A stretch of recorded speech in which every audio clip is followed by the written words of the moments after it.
Hello ನಮಸ್ಕಾರ. ಬಿಹಾರ ಚುನಾವಣೆ ನಡೆದ ಮೇಲೆ ಇಂಡಿಯಾ ಒಕ್ಕೂಟ ಅಭೂತಪೂರ್ವ ಜಯವನ್ನು ಗಳಿಸಿದ ಮೇಲೆ ಅದೊಂದು ಅಕ್ರಮವಾದಂಥ ಜಯ. EVM ಹ್ಯಾಕ್ ಮಾಡಿದ್ದಾರೆ, ವೋಟ್ ಚೋರಿಯಾಗಿದೆ.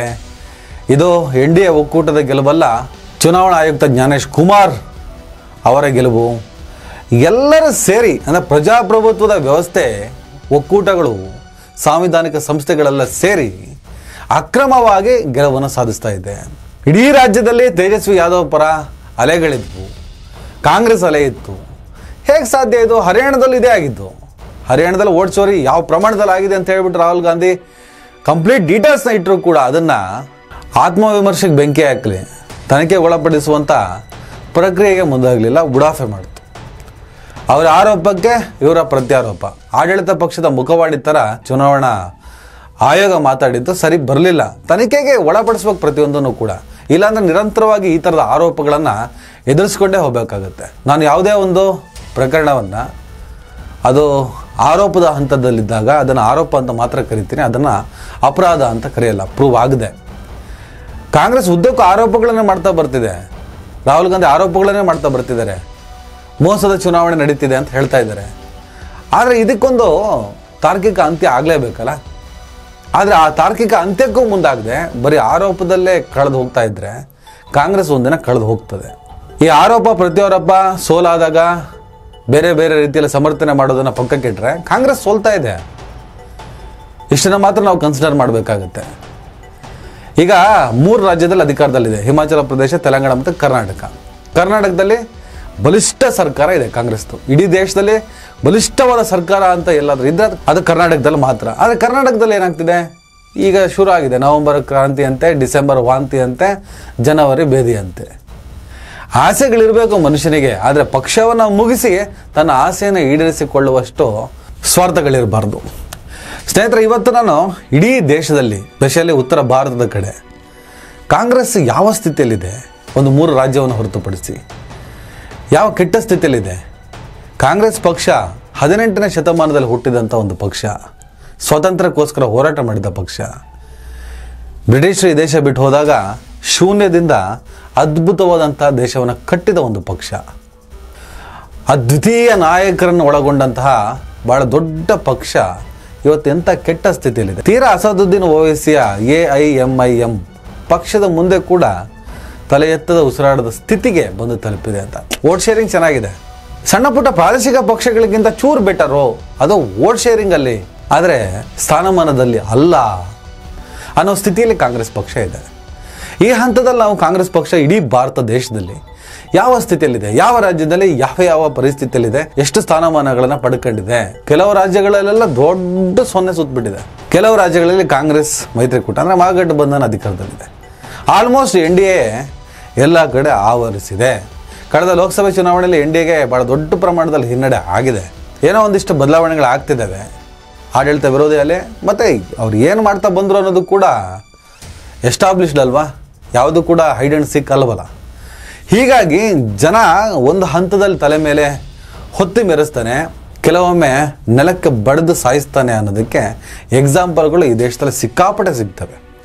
70 ವರ್ಷ ಆಳಿದ ಕಾಂಗ್ರೆಸ್ಸು ಇವತ್ತು 6-7 ಸ್ಥಾನಗಳನ್ನು ಪಡೆಯೋದಕ್ಕೆ ತಿಣುಕಾಡ್ತಾ ಇರೋದನ್ನು ನೋಡ್ತಾ ಇದ್ದೀವಿ. ಹಾಗೆ ಅಬ್ಬರಿಸುತ್ತಿರುವಂಥ BJP NDA ಇದೇ ಥರ ಅಬ್ಬರಿಸ್ಕೊಂಡೇನೂ ಹೋಗಲ್ಲ. ಒಂದು ಹಂತದಲ್ಲಿ ಎಲ್ಲದಕ್ಕೂ ಅಂತ್ಯ ಅನ್ನೋದೊಂದು ಇದ್ದೇ ಇರ್ತದೆ. ಆದರೆ ಗೆಲುವನ್ನೆಲ್ಲ ಮೋಸದ ಗೆಲುವು, ವೋಟ್ ಚೋರಿ, EVM ಹ್ಯಾಕು ಅಂತೇಳಿ ಬರೀ ಇದನ್ನೇ ಹೇಳ್ತಾ ಬಂದರೆ, ಇದೇ ಆರೋಪಗಳನ್ನು ಮಾಡ್ತಾ ಬಂದರೆ, ಎಲ್ಲಿ ನೀವು ಗೆಲುವು ಸಾಧಿಸ್ತೀರೋ ಅಲ್ಲೆಲ್ಲ ಪಾರದರ್ಶಕವಾದಂಥ ಎಲೆಕ್ಷನ್ ನಡೆದಿದೆ, ಎಲ್ಲಿ ನೀವು ಗೆಲುವು ಸಾಧಿಸಲ್ವೋ ಅಲ್ಲೆಲ್ಲ ಮೋಸದ ಚುನಾವಣೆ ನಡೆದಿದೆ ಅಂತ ಹೇಳ್ತಾ ಬಂದರೆ, ಒಂದು ಸಲ 2 ಸಲ ಚಂದ, ಇದನ್ನೇ ರಾಗ ಮಾಡ್ತಾ ಹೋದರೆ ಖಂಡಿತವಾಗಲೂ ಜನ ನಂಬಕ್ಕೆ ಹೋಗಲ್ಲ. ಒಂದು ವೇಳೆ ಅವ್ರು ಮೋಸ ಮಾಡ್ತಾ ಇದ್ರೂ ಕೂಡ ಇವ್ರದ್ದು ಇದ್ದಿದ್ದೆ ಅಪ್ಪ ಅಂತ.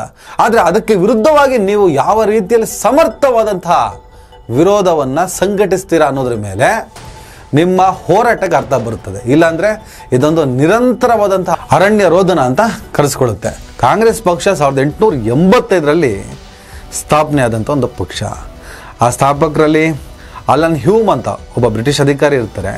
ಆಮೇಲೆ ಭಾರತದ ನಾಯಕರಾದ ಉಮೇಶ್ ಚಂದ್ರ ಬ್ಯಾನರ್ಜಿ, ಮೊದಲ ಅಧ್ಯಕ್ಷ ಅವರು ದಾದಾಬಾಯಿ ನವರೋಜಿ ಮತ್ತು ಇತರರು ಇರ್ತಾರೆ.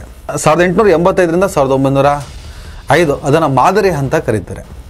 ದಾದಾಬಾಯಿ ನವರೋಜಿ, ಗೋಪಾಲ್ ಕೃಷ್ಣ ಗೋಖಲೆ ಅವರಂತಹ ನಾಯಕರು ಬ್ರಿಟಿಷ್ ಆಡಳಿತದ ವಿರುದ್ಧ ದೊಡ್ಡ ಪ್ರಮಾಣದಲ್ಲಿ ಹೋರಾಟವನ್ನು ಮಾಡೋದಕ್ಕೆ ಶುರು ಮಾಡ್ತಾರೆ.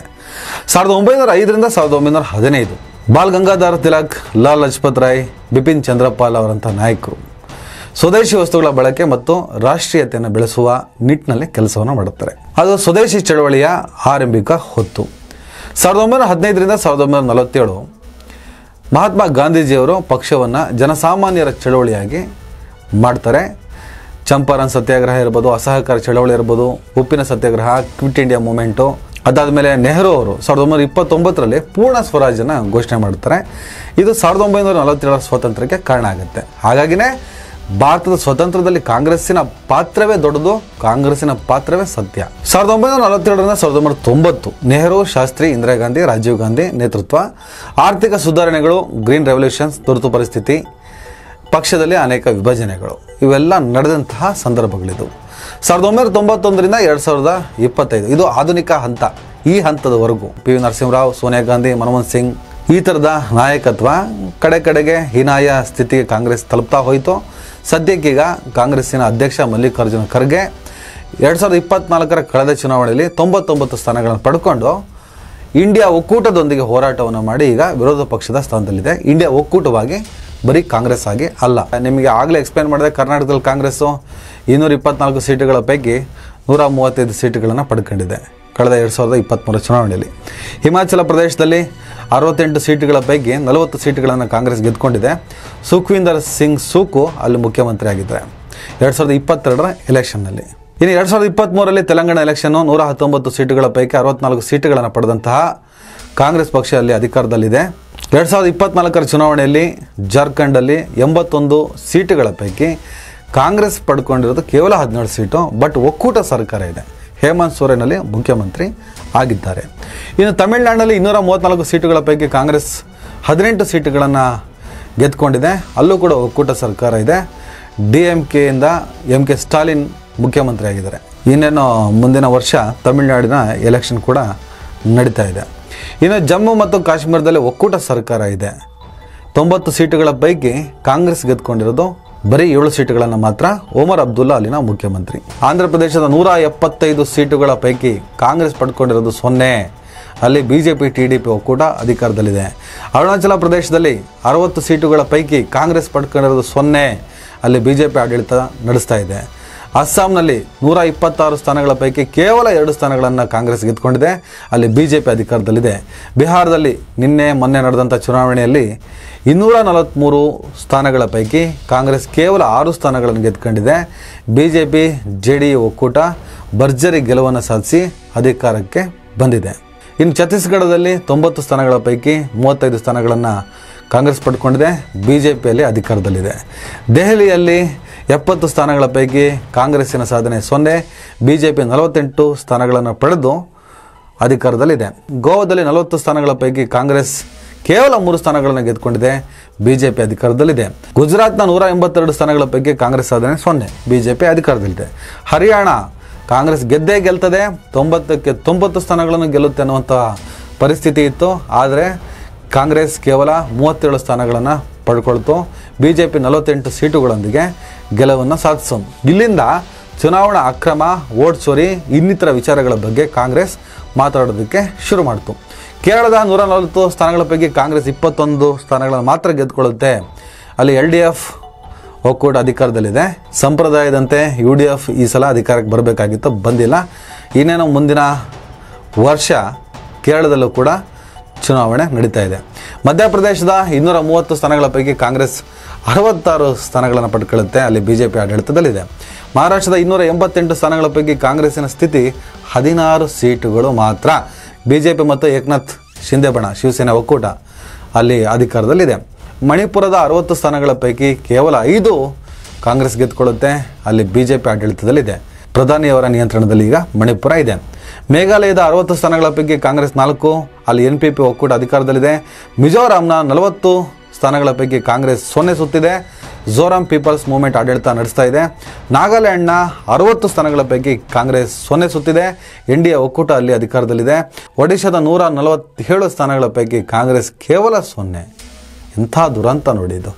BJPಯಲ್ಲಿ ಅಧಿಕಾರ ನಡೆಸ್ತಾ ಇದೆ 2024ರಿಂದ. ಪಂಜಾಬ್ ಅಂತೂ ದೊಡ್ಡ ದುರಂತ ಕಾಂಗ್ರೆಸ್ ಪಾಲಿಗೆ. 117 ಸ್ಥಾನಗಳ ಪೈಕಿ ಕಾಂಗ್ರೆಸ್ ಕೇವಲ 3 ಸ್ಥಾನಗಳನ್ನು ಪಡ್ಕೊಂಡಿದೆ. ಅಲ್ಲಿ ಆಮ್ ಆದ್ಮಿ ಪಕ್ಷ ಆಡಳಿತದಲ್ಲಿದೆ. ರಾಜಸ್ಥಾನದ 200 ಸ್ಥಾನಗಳ ಪೈಕಿ ಕಾಂಗ್ರೆಸ್ ಕೇವಲ 70 ಸ್ಥಾನಗಳನ್ನು ಪಡ್ಕೊಂಡಿದ್ದು 2023ರಿಂದ BJPಯಲ್ಲಿ ಅಧಿಕಾರ ನಡೆಸ್ತಾ ಇದೆ. ಸಿಕ್ಕಿಂನ 32 ಸ್ಥಾನಗಳ ಪೈಕಿ ಕಾಂಗ್ರೆಸ್ 0 ಸುತ್ತಿದೆ. SKM ಅಲ್ಲಿ ಆಡಳಿತ ನಡೆಸ್ತಾ ಇದೆ. ತ್ರಿಪುರದ 60 ಸ್ಥಾನಗಳ ಪೈಕಿ ಕಾಂಗ್ರೆಸ್ 0 ಸುತ್ತಿದೆ. ಅಲ್ಲಿ BJP ಆಡಳಿತ ನಡೆಸ್ತಾ ಇದೆ. ಉತ್ತರ ಪ್ರದೇಶದ 403 ಸ್ಥಾನಗಳ ಪೈಕಿ ಕಾಂಗ್ರೆಸ್ 2. ಕೊನೆಯದಾಗಿ ಉತ್ತರಾಖಂಡ ಅಲ್ಲಿ 70 ಸ್ಥಾನಗಳ ಪೈಕಿ ಕಾಂಗ್ರೆಸ್ 19 ಸ್ಥಾನಗಳನ್ನು ಪಡ್ಕೊಂಡಿದೆ. BJP ಅಧಿಕಾರ ನಡೆಸ್ತಾ ಇದೆ. ಇದೇ ಥರ ಹೋದರೆ ಕಾಂಗ್ರೆಸ್ ರಾಷ್ಟ್ರೀಯ ಪಕ್ಷ ಎನ್ನುವಂತಹ ಮನ್ನಣೆಯನ್ನು ಕಳೆದುಕೊಳ್ಳುವಂಥ ಅಪಾಯ ಇದೆ. ಈಗ ಇರೋ ಒಂದು 3 ರಾಜ್ಯ, ಒಂದಿಷ್ಟು ಒಕ್ಕೂಟ ಸೇರ್ಕೊಂಡು ಒಂದು 6 ರಾಜ್ಯ. ಈಗ ಸ್ವಬಲದಿಂದ ಅಧಿಕಾರದಲ್ಲಿರುವಂಥ ರಾಜ್ಯಗಳಲ್ಲಿ ಅದೇನೋ ಮುಖ್ಯಮಂತ್ರಿ ಗಾದಿ, ಆ ಗಾದಿ, ಈ ಗಾದಿ ಅಂತ ಗಲಾಟೆಗಳು ಶುರುವಾಗಿದೆ. ಅದು ಪ್ರಭಾವಿ ನಾಯಕತ್ವವನ್ನು ಮುಟ್ಟುವ, ಕೆಣಕುವ, ಕೆದಕುವ ಕೆಲಸಕ್ಕೆ ಮುಂದಾಗ್ತಿದೆ. ಏನಾಗಿದೆ ಹೈಕಮಾಂಡ್ಗೆ ಕಾಂಗ್ರೆಸ್ದು? ಇತಿಹಾಸವನ್ನು ಓದ್ಕೊಂಡೇ ಬಂದಿಲ್ವಾ? ಇತಿಹಾಸದಿಂದ ಪಾಠವೂ ಕಲ್ತಿಲ್ವಾ? ಹೇಗೆ ರಾಜಕಾರಣ ಮಾಡಬೇಕಂತಲೇ ಗೊತ್ತಿಲ್ವಾ? ಹೇಳ್ತಾರೆ ರಾಹುಲ್ ಗಾಂಧಿ ತುಂಬ ಒಳ್ಳೆಯವರು ಅಂತೇಳಿ. ಒಳ್ಳೆತನದಿಂದ ಈಗಿನ ಪಾಲಿಟಿಕ್ಸ್ ಮಾಡೋದು ಕಷ್ಟ ಇದೆ. ಜನಕ್ಕೆ ಅರ್ಥ ಆಗ್ತಾ ಇಲ್ಲ. ಅದು ಕಾನ್ಶಿರಾಮ್ ಒಂದು ಮಾತು ಹೇಳ್ತಾ ಇದ್ರು, BJP ಅದರ ಸಿದ್ಧಾಂತವನ್ನು ನಾವು ಯಾವಾಗಲೂ ವಿರೋಧಿಸ್ತೀವಿ. ಒಂದು ಹಂತದಲ್ಲಿ ಅವ್ರ ಜೊತೆ ಸರ್ಕಾರ ರಚನೆ ಮಾಡುವಂಥ ಸಂದರ್ಭ ಬಂತು, ಅವ್ರ ಜೊತೆ ಸೇರ್ಕೊಂಡು ಸರ್ಕಾರ ಕೂಡ ರಚನೆ ಮಾಡ್ತಾರೆ. ಏನು BJP ಸಿದ್ಧಾಂತವನ್ನೇ ಉದ್ದಕ್ಕೆ ವಿರೋಧಿಸ್ತಾ ಬಂದರೆ ಈಗ ಅವ್ರ ಜೊತೆನೇ ಸೇರ್ಕೊಂಡು ಅಧಿಕಾರ ನಡೆಸಿದ್ರಲ್ಲ ಅಂತೇಳಿ. ಅದಕ್ಕೆ ನನ್ನ ಜನರ ಸಮಸ್ಯೆಗಳನ್ನು ಬಗೆಹರಿಸಬೇಕು, ಆ ಸಮಸ್ಯೆಗೆ ನೆರವಾಗಬೇಕು, ಸೊಲ್ಯೂಷನ್ ಆಗಬೇಕು ಅಂದರೆ ನನಗೆ ಅಧಿಕಾರ ಬೇಕು. ನಾನು ಕುದುರೆ ಮೇಲೆ ಹೋಗಿ ಅಧಿಕಾರವನ್ನು ಪಡಿಬೇಕು ಅಂತ ತೀರ್ಮಾನ ಮಾಡಿದ್ದೆ. ಏನು ಮಾಡೋದು? ಕತ್ತೆ ಸಿಕ್ಕಿದೆ, ಕತ್ತೆ ಮೇಲೆ ಹತ್ಕೊಂಡು ಹೋಗಿ ಅಧಿಕಾರಕ್ಕೆ ಏರಿದ್ದೀನಿ. ಅಧಿಕಾರಕ್ಕೆ ಹೋಗಬೇಕು. ಚಾಣಾಕ್ಷತನದಿಂದ ಆದರೂ ಅಧಿಕಾರವನ್ನು ಪಡಿಬೇಕು. ನಾನು ಭಾಳ ಒಳ್ಳೆಯವನಂತ ಹೇಳ್ಬಿಟ್ಟು ಎಷ್ಟು 1000 ಕಿಲೋಮೀಟರ್ ನಡ್ಕೊಂಡೋದ್ರೂ ಕೂಡ ಏನೂ ಪ್ರಯೋಜನ ಇಲ್ಲ. BJP ಗೆಲ್ಲೋದಕ್ಕೆ ಏನು ಮಾಡಬೇಕು ಅದನ್ನು ಮಾಡ್ತಾ ಇದೆ. ನಿಮ್ಮ ದೃಷ್ಟಿಯಲ್ಲಿ ಅದು ಮೋಸ ಅನ್ನೋದಾದರೆ, ನಿಮ್ಮ ದೃಷ್ಟಿಯಲ್ಲಿ ಅದು ವೋಟ್ ಚೋರಿ ಅನ್ನೋದಾದರೆ, ನಿಮ್ಮ ದೃಷ್ಟಿಯಲ್ಲಿ ಅದು EVM ಹ್ಯಾಕ್ ಅನ್ನೋದಾದರೆ, ನಿಮ್ಮ ದೃಷ್ಟಿಯಲ್ಲಿ ಅವರು ಭಾರತ ದೇಶದ ಸಾಂವಿಧಾನಿಕ ಸಂಸ್ಥೆಗಳನ್ನು ದುರುಪಯೋಗ ಮಾಡ್ಕೋತಿದ್ದಾರೆ ಅನ್ನೋದಾದರೆ, ಅದನ್ನು ಅವರು ಮಾಡ್ತಾ ಇದ್ದಾರೆ ಅಂತಲೇ ಅಂದ್ಕೊಳ್ಳಿ. ಅವರಿಗೆ ಒಟ್ಟಿನಲ್ಲಿ ಅಧಿಕಾರಕ್ಕೆ ಬರೋದಕ್ಕೆ ಏನು ಮಾಡಬೇಕು ಅದನ್ನು ಮಾಡ್ತಾ ಇದ್ದಾರೆ. ನೀವು ಅದನ್ನು ಪ್ರೂವ್ ಮಾಡಿ. ಇನ್ನೊಂದು ಆ್ಯಂಗಲ್ನಲ್ಲಿ ಮತದಾರರ ಜನಸಮುದಾಯದ ನಾಡಿ ಮಿಡಿತವನ್ನು ಅರ್ಥ ಮಾಡಿಕೊಂಡು ಅದಕ್ಕೆ ಏನು ಚಿಕಿತ್ಸೆ ಕೊಟ್ಟರೆ ಅವರು ನಮಗೆ ಸ್ಪಂದಿಸ್ತಾರೆ ಅನ್ನೋದರ ಬಗ್ಗೆ ಕ್ಲಾರಿಟಿ ಇದ್ದೆ ಅವರು ಟಿಪಿಕಲ್ ರಾಜಕಾರಣವನ್ನು ಮಾಡ್ತಾ ಇದ್ದಾರೆ. ಅದೇ ರಾಜಕಾರಣದ ಒಳಗಡೆ ಭಾರತ ದೇಶದ ಮತದಾರನ ತಮ್ಮತ್ತ ಸೆಳಿತಿದ್ದಾರೆ. ಈ ಥರ ಕೂಡ ನೀವು ಅನ್ಕೋಬೋದು. ಕರ್ನಾಟಕದಲ್ಲಿ ರಾಜಕಾರಣವನ್ನು ಮಾಡಿದ್ದಾರೆ. ಅದಕ್ಕೆ ಕಾರಣ ಸ್ಥಳೀಯ ನಾಯಕತ್ವ, ಸ್ಥಳೀಯ ನಾಯಕರಿಗಿರುವಂಥ ಚಾರ್ಮು, ಸ್ಥಳೀಯ ನಾಯಕತ್ವ, ಸ್ಥಳೀಯ ನಾಯಕರಿಗಿರುವಂಥ ಚಾರ್ಮು ಮತ್ತು BJP ಕೆಲವು ವಿರೋಧಾಭಾಸದ ಆಡಳಿತದಿಂದ ಅದರಿಂದ ಬೇಸತ್ತಂತಹ ಒಂದು ವರ್ಗ, BJP ವಿರುದ್ಧ ಇರುವಂಥ ವರ್ಗ, ಅವರನ್ನು ಎನ್ಕ್ಯಾಶ್ ಮಾಡಿಕೊಳ್ಳುವಷ್ಟು ಚಾಕಚಕ್ಯತೆ ಸ್ಥಳೀಯ ನಾಯಕತ್ವಕ್ಕಿದೆ. ಆದರೆ ಅದೇ ಸ್ಥಳೀಯ ನಾಯಕತ್ವವನ್ನು ದೊಡ್ಡ ಪ್ರಮಾಣದಲ್ಲಿ ಎನ್ಕ್ಯಾಶ್ ಮಾಡಿಕೊಂಡು ಲಾಭ ಮಾಡಿಕೊಳ್ಳುವಂತಹ ಮಾನಸಿಕತೆ, ಪರಿಸ್ಥಿತಿ ಯಾಕೋ ಕಾಂಗ್ರೆಸ್ ಹೈಕಮಾಂಡ್ಗೆ ಇದ್ದ ಹಾಗೆ ಇಲ್ಲ. ಅದರ ಪರಿಣಾಮವಾಗಿಯೇ ಇಡೀ ದೇಶದಲ್ಲಿ ರಾಷ್ಟ್ರೀಯ ಪಕ್ಷದ ಸ್ಥಾನಮಾನವನ್ನು ಕೂಡ ಕಳೆದುಕೊಳ್ಳುವಂತಹ ಕೆಟ್ಟ ಸ್ಥಿತಿಗೆ ಹೋಗಿ ತಲುಪುತ್ತಿದೆ. ನಾವು BJPಯನ್ನು ಸೈದ್ಧಾಂತಿಕ ವಿರೋಧಿಸ್ತೀವಿ. ಪತ್ರಕರ್ತನಾಗಿ ಎಲ್ಲರೂ ಬ್ಯಾಲೆನ್ಸ್ ಮಾಡಬೇಕು. ಆದರೆ BJPನ ನಾನು ಸೈದ್ಧಾಂತಿಕ ಕಾರಣಕ್ಕೆ ವಿರೋಧ ಮಾಡೋದನ್ನು ಅದು ನಿರಂತರವಾಗಿ ಮುಂದುವರಿಸ್ತೀನಿ. ಅವರ ಐಡಿಯಾಲಜಿಯಲ್ಲಿ ಬದಲಾವಣೆಗಳು ಆದರೆ ಮಾತ್ರ ಒಡೆದಾಡುವ ನೀತಿಯನ್ನು ಒಪ್ಕೊಳ್ಳೋದಕ್ಕೆ ಸಾಧ್ಯನೇ ಇಲ್ಲ. ದೇಶದ ಸಾರ್ವಭೌಮತೆಗೆ ವಿರುದ್ಧವಾಗಿ, ಸೌಹಾರ್ದತೆಗೆ ವಿರುದ್ಧವಾಗಿ ಒಂದು ಅಜೆಂಡಾದಲ್ಲಿ, ಒಂದು ಪ್ರೊಪಗಂಡದಲ್ಲಿ ತಾವು ಆಡಳಿತ ನಡೆಸ್ತೀವಿ ಅಂತ ಅವ್ರು ಹೊರಡ್ತಾ ಇದ್ದಾರೆ. ಅದನ್ನು ಒಪ್ಕೊಳ್ಳೋದಕ್ಕೆ ಸಾಧ್ಯ ಇಲ್ಲ. ಇನ್ನು ಕಾಂಗ್ರೆಸ್ ಸೋಲ್ತಾನೇ ಹೋಗ್ತಾ ಇದೆ. ಆ ಸೋತ್ರು ಅಷ್ಟೇ, ಗೆದ್ರು ಅಷ್ಟೇ. ನಾನು ಕಾಂಗ್ರೆಸ್ ಅಭಿಮಾನಿ, ಜೈ ರಾಹುಲ್ ಗಾಂಧಿ ಅನ್ನೋದಕ್ಕೆ ನಾನೇನು ಕಾಂಗ್ರೆಸ್ ಕಾರ್ಯಕರ್ತನೂ ಅಲ್ಲ. ಆದರೆ ಸೈದ್ಧಾಂತಿಕವಾಗಿ ಬಲಿಷ್ಠವಾಗಿರುವ, ಐತಿಹಾಸಿಕ ಹಿನ್ನೆಲೆ ಇರುವ, ಸ್ವತಂತ್ರ ಹೋರಾಟದಲ್ಲಿ ದೊಡ್ಡ ಪಾತ್ರವನ್ನು ವಹಿಸಿರುವ ಒಂದು ಪಕ್ಷ ಕೆಟ್ಟ ಸ್ಥಿತಿಗೆ ಹೋದಾಗ ಜೈ ರಾಹುಲ್ ಗಾಂಧಿ, ಜೈ ಸೋನಿಯಾ ಗಾಂಧಿ, ಜೈ ಮಲ್ಲಿಕಾರ್ಜುನ್ ಖರ್ಗೆ ಅಂತ ಹೇಳ್ಬಿಟ್ಟು ಅಭಿಮಾನಿಗಳ ಸಂಘವನ್ನು ಕಟ್ಟಿ ಸಾಯ್ತೋ ಇರೋರಿಗೆ ಸಮಾಧಿ ಕಟ್ಟುವಂಥ ಕೆಲಸವನ್ನು ನಾವು ಮಾಡಲ್ಲ. ಬದಲಿಗೆ ತಿದ್ಕೊಳ್ರಯ್ಯ, ಇಲ್ಲಾಂದ್ರೆ ಸತ್ತೋಗ್ತಿರಯ್ಯ ಅಂತ ಹೇಳ್ಬಿಟ್ಟು ಉಗಿಯುವಂಥ ಕೆಲಸವನ್ನು ಮಾಡಲೇಬೇಕು. ಸಮರ್ಥವಾದ ವಿರೋಧ ಪಕ್ಷ ಬೇಕೇ ಬೇಕು ಸರ್. ಆಡಳಿತ ಪಕ್ಷಗಳ, ಅದು ಯಾವುದೇ ಪಕ್ಷ ಆಗಲಿ, ಕಾಂಗ್ರೆಸ್ಸೇ ಬರಲಿ ನಾಳೆ ಅಥವಾ ಇನ್ನೊಬ್ರು ಯಾರೇ ಬರಲಿ, ವಿರೋಧ ಪಕ್ಷಗಳು ಬಲಿಷ್ಠವಾಗಿರಬೇಕು. ವಿರೋಧ ಪಕ್ಷಗಳು ದುರ್ಬಲ ಆದಷ್ಟು ಆಡಳಿತ ಪಕ್ಷವನ್ನು ಕಂಟ್ರೋಲ್ ಮಾಡೋದಕ್ಕೆ ಸಾಧ್ಯ ಇಲ್ಲ. ಆಮೇಲೆ ಅವರು ಆಡಿದ್ದೇ ಆಟ ಆಗ್ತದೆ, ಅದರ ಪರಿಣಾಮವನ್ನು ದೇಶ ಎದುರಿಸಬೇಕಾಗ್ತದೆ. ದಯವಿಟ್ಟು ಎಲ್ಲರೂ ಈ ಚಾನಲ್ನ ಸಬ್ಸ್ಕ್ರೈಬ್ ಮಾಡಿ. ನಿಮ್ಗೆ ಇಷ್ಟ ಆದರೆ ಈ ಚಾನಲ್ಗೆ ಜಾಯ್ನ್ ಆಗಿ. ಈ ವಿಡಿಯೋ ಇಷ್ಟ ಆದರೆ ದಯವಿಟ್ಟು ಎಲ್ಲರೂ ಶೇರ್ ಮಾಡಿ. ಸ್ವತಂತ್ರ ಪತ್ರಿಕೋದ್ಯಮವನ್ನು ಬೆಂಬಲಿಸಿ. ನನ್ನ ಯುಕ್ತಿಗೆ ನಿಮ್ಮ ಶಕ್ತಿಯೇ ಶ್ರೀರಕ್ಷೆ.